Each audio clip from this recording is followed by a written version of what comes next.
Hello students, this is exercise number 13 of the Progressive Monthly Magazine, April 2022, on the speed of 100 words per minute. Start.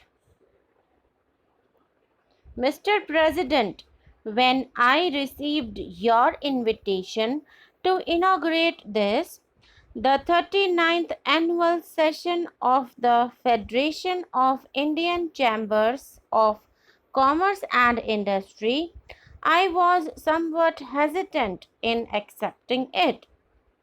I was aware that since independence, each annual session of the Federation has been inaugurated by the Prime Minister. This, in fact, was the main reason for my reluctance. These annual meetings are beginning to become almost a ritual, and I am not much of a believer in rituals.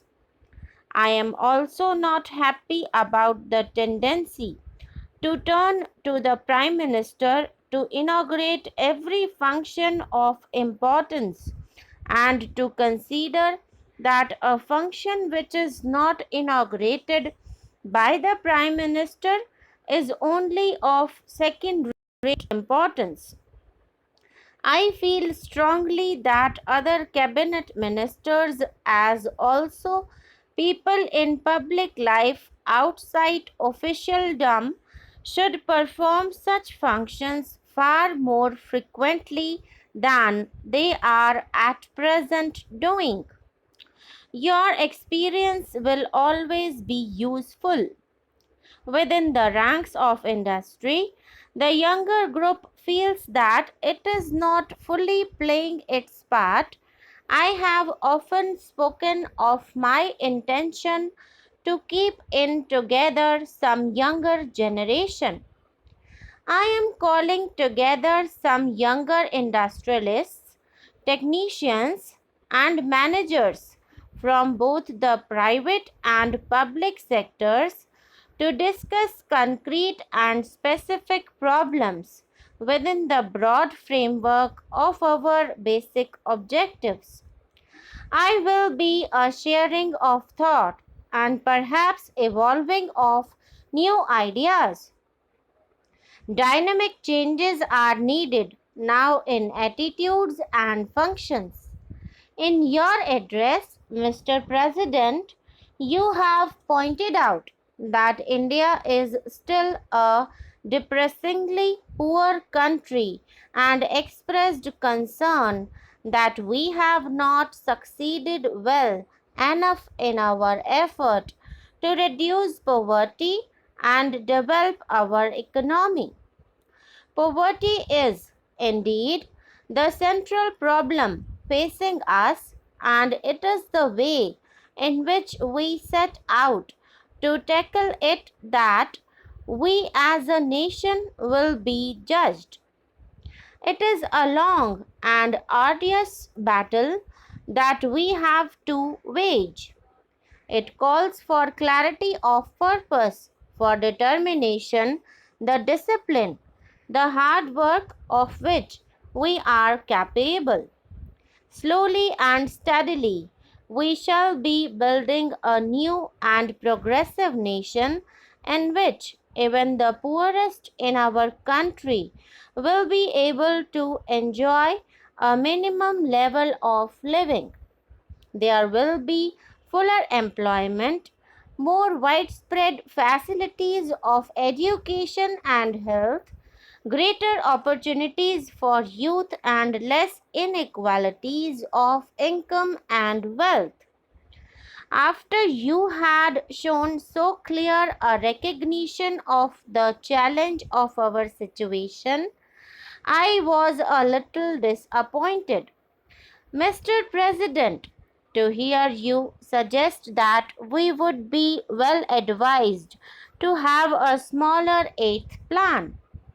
After a detailed analysis of all the relevant considerations and a recognition of the limits of the possibilities open to us, one may come to any conclusion about the size. but to suggest and propagate that a smaller plan is desirable for its own sake and that it may even help in our fight against poverty is not convincing. There is no question in my mind that we have to mobilize our resources to the limit of our capacity and use these human and material resources in a coordinated and efficient manner.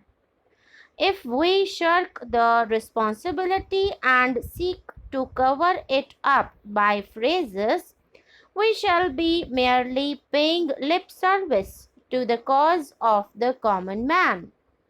It is not with caution and circumspection that we can win the war against poverty, but by our capacity to take risks and to accept burdens and responsibilities.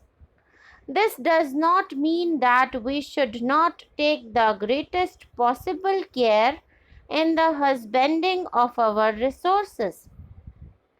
I am anxious to seek advice on the methods by which we could achieve a higher rate of growth in our economy and ensure better performance in every sector of our activity with lower investment or input of resources in general.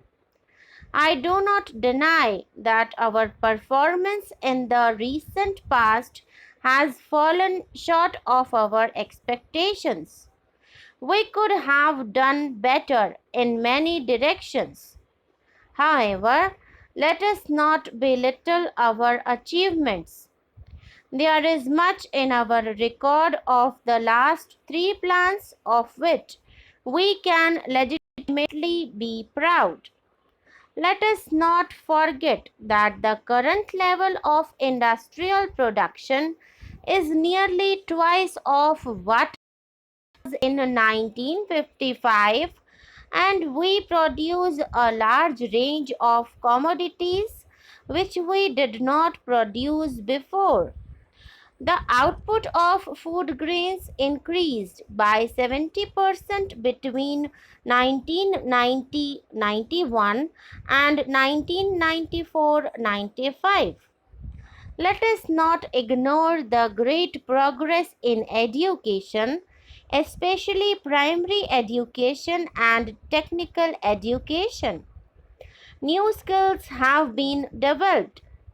Science and technology are making their presence felt in distant villages.